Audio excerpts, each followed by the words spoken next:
All right, so let's talk about St. Johns County. There is a picture posted this month showing a school library in St. Johns County, also with few books on the shelves.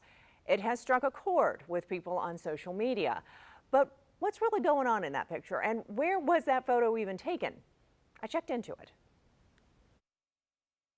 In early February, a local radio producer tweeted this photo, saying from a listener, she says this is a high school library in the St. Johns County School District. Commenters drew their own conclusions, connecting the sparsely lined shelves to new state laws limiting the kinds of books allowed at public schools. But what school is in the picture, and what was going on when that photo was taken?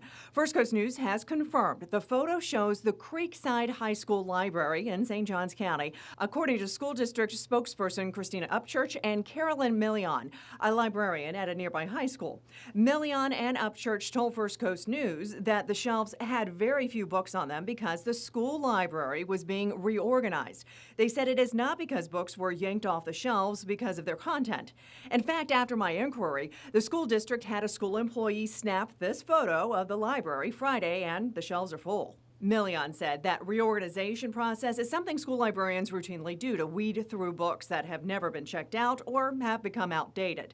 The school district spokesperson says St. Johns County schools have not been instructed to clear the bookshelves. Some schools in Duval County did remove large amounts of books from their shelves in an abundance of caution. But St. Johns County is implementing new guidelines in accordance with the state law, and teachers face a third-degree felony if they violate certain portions of that law. In high schools, no pervasive use of crude profanity or racial slurs, and no explicit graphic description of sexual activity.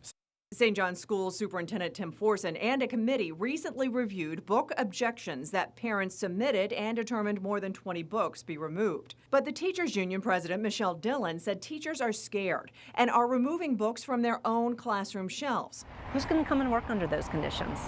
Walking on eggshells every second.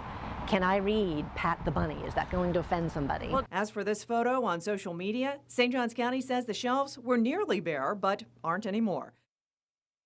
All right, so First Coast News will continue to cover every angle of this story as we learn more about the book review process in Duval County as well as in other counties in Florida, and then also the status of books from various places like I mentioned. So to read more about this, you can search for these stories on our website, firstcoastnews.com. You can also find them via the First Coast News app.